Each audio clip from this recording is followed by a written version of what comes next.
On parle politique à présent, c'est le fait politique avec vous, Flore Simon, comme tous les lundis. Bonjour Flore. Bonjour Pauline.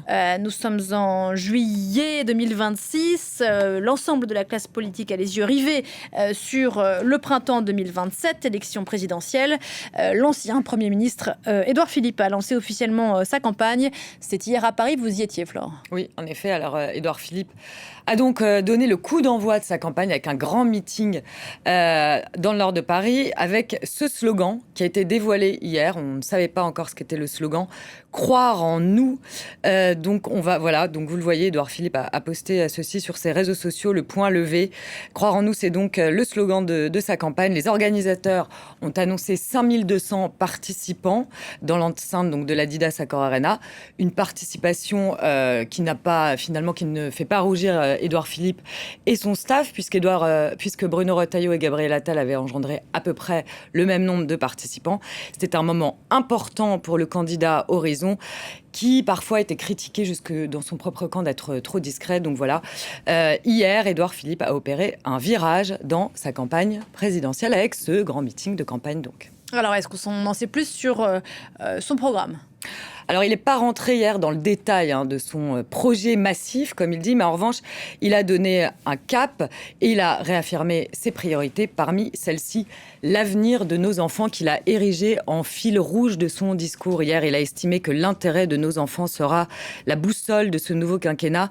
Et il a aussi promis une refonte massive de l'école la plus importante depuis Jules Ferry. Il a aussi promis de remettre en ordre la justice aux frontières, de faire de l'écologie un sujet de campagne. En revanche, il n'est pas revenu sur la réforme des retraites. Le candidat Horizon préconisait un départ à 67 ans, donc il n'a pas abordé les sujets qui fâchent.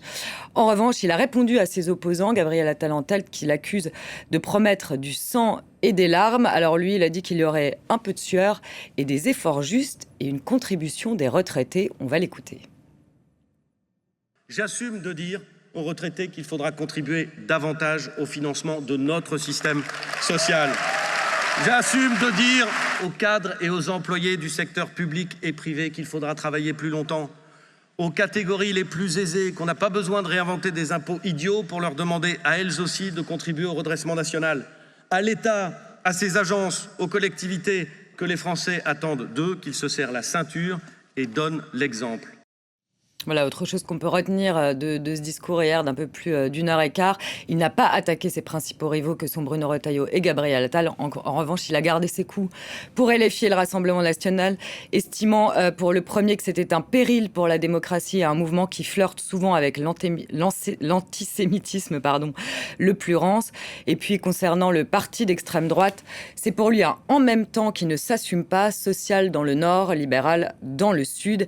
Et enfin, pour terminer, Pauline, et une fois n'est pas coutume concernant Édouard Philippe, il s'est dévoilé, il a parlé de ses parents, de ses enfants, de sa famille, de son parcours.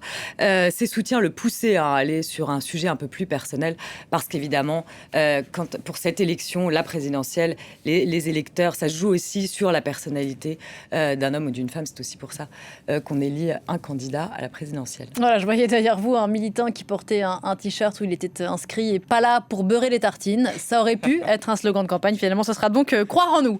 Pour Édouard Philippe, le chemin quand même, alors l'intention est là, mais le chemin est long jusqu'au mois d'avril de l'an prochain.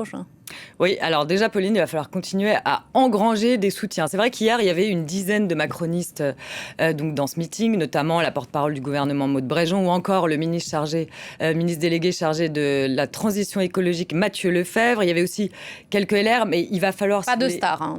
Pas de stars, sans offense oui. Pour pas de tête d'affiche, entre guillemets.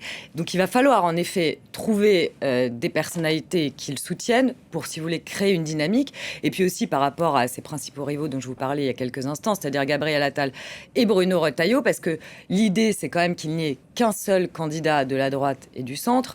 Il n'y aura pas de primaire.